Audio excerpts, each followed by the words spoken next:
why I'm going to ask you to pull out from your bulletin a handout that looks like this, which is your outline. This is our second week of the book of Hebrews, and we're trying to build this series towards our Easter celebration.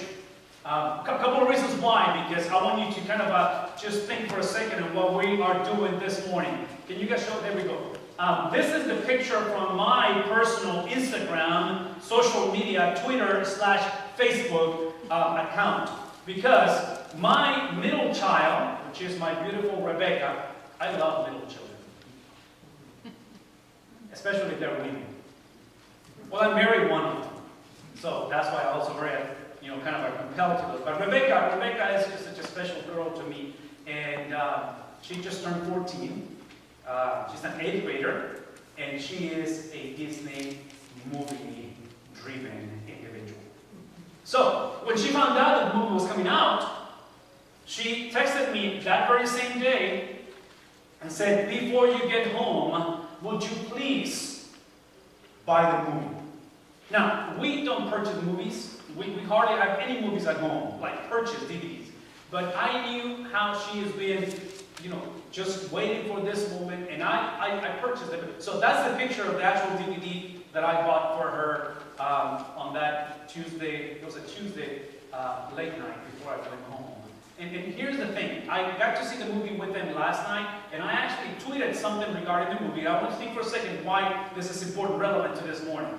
This movie, if you have seen it, or maybe some of you, when you go home over this summer, you'll be forced to see it.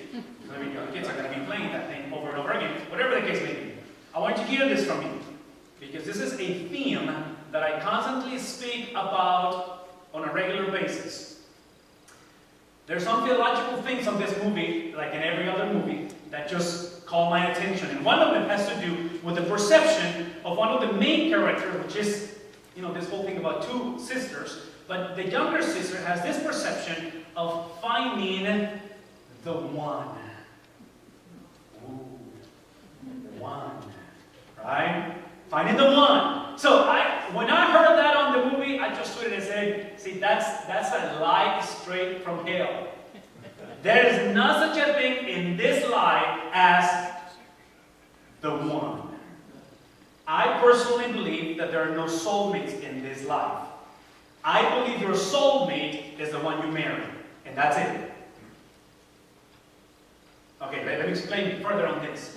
Well, why I'm bringing this up is because of the craziness of relationships today is the byproduct of married people thinking that they missed the boat and now they found their soulmate after they got married.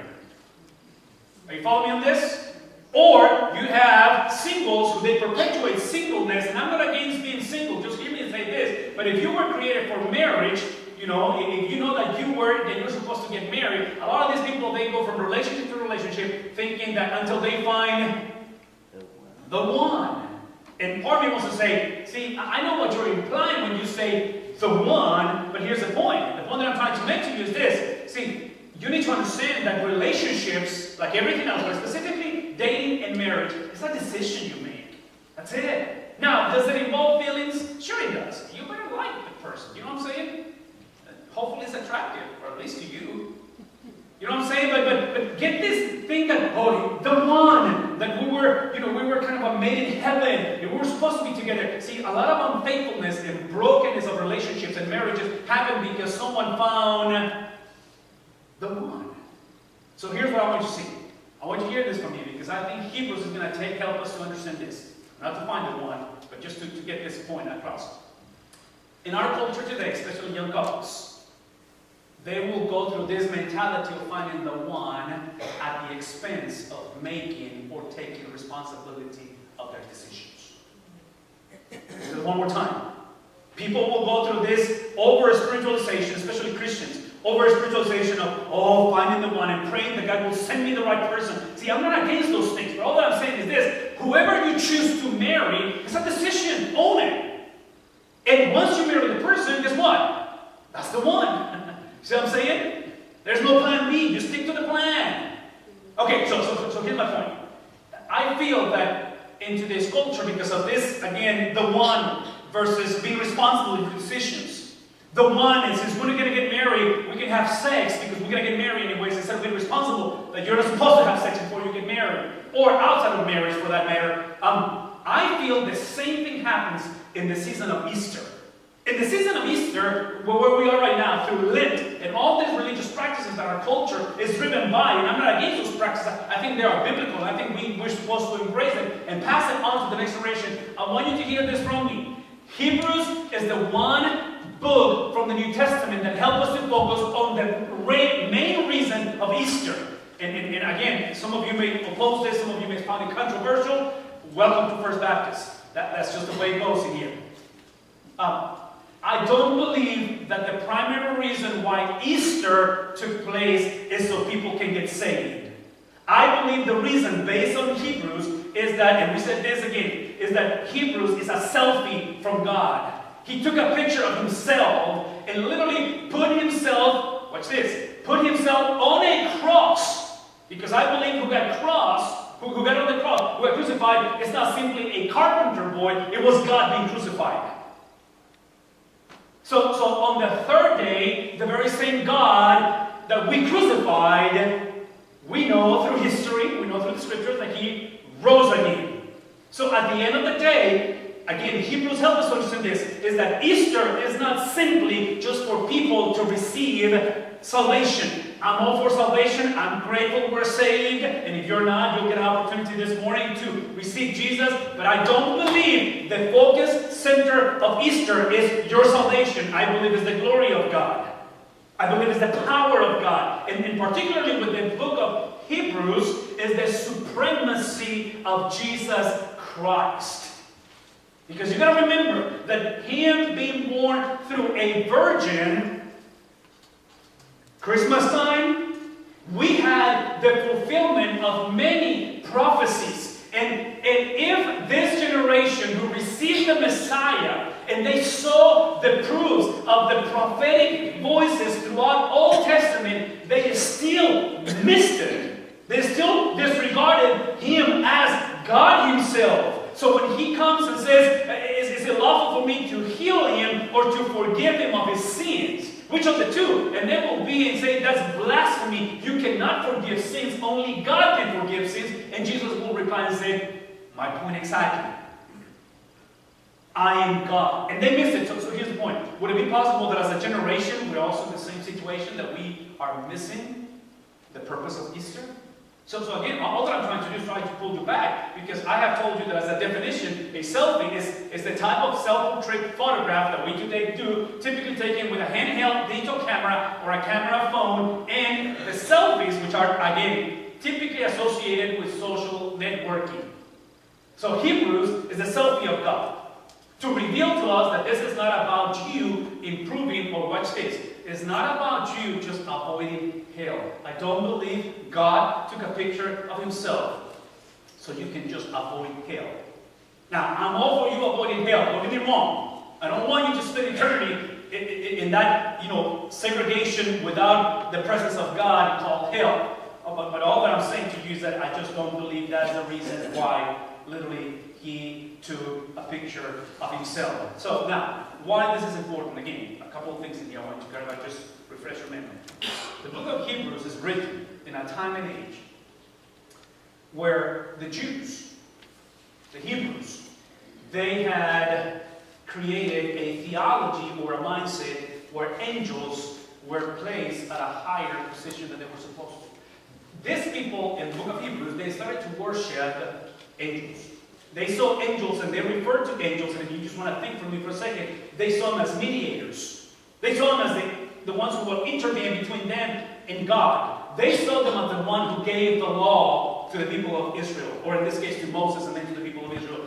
They literally saw angels as the ones who were right there taking the place and the function of God. So for the next few verses that we're going to read is nothing else but the supremacy of Christ over angels. So watch your handouts for a second. Just walk with me over this, because this is important. What I want to give you, and I know your outline today looks very, very lengthy. Well, it is. It's just the way it is, okay? But here's the good news about it. The good news is that, and again, if you are kind of a type A driven person taking notes, you love this morning. What I'm going to do for the next few minutes, I'm just going to teach you the Bible. Because what you have in front of you, again, from the following verses, we covered verses 1 through 4 last week. So if you weren't here, I'd love for you guys to go to the bottom of the handout, and you see some websites that I placed in there where you can actually go back and see the notes of the sermon, the videos of the sermons. You can do that at the bottom of the handout. You can see that. So if you missed last week, you can go back. But here's what I'm going to say to you. There are seven quotes that the author of Hebrews is going to give us from Old Testament referring to the supremacy of Christ. So here we go. Let's talk about this for a second, okay? Verses, beginning in verse 5, if you notice, you have 1 and 2. It's a combination of verse 5 of 2 quotes from the Old Testament. You are my son, and today I have become your father, says Hebrews in verse 5. And then here's the second, kind of the number 2, again, list on the list. I will be his father, and he will be my son. I explained to you last week that Hebrews introduces this whole revelation of God, and if you were here last week, you'll remember this revelation of God that in the past he was with the prophets. But today, Hebrews says he has spoken to us through a son. It's not the son, but a son. So here's what I kind of brought you into last week, and if you missed it, let me just give you one single thing from last week. I told you that last week, the first 4 verses is that the book of Hebrews introduces or creates the separation, the difference between how, in the past, through prophets, God spoke.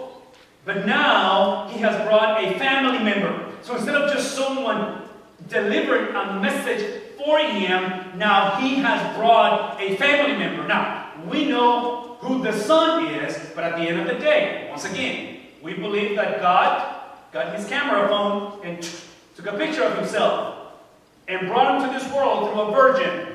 And he became a man, and he died a righteous life as a sinner because he's supposed to become sin, and then he came back from the dead. So, the one thing I want you to understand in here, this is the separation that I believe the author is making of essence versus function.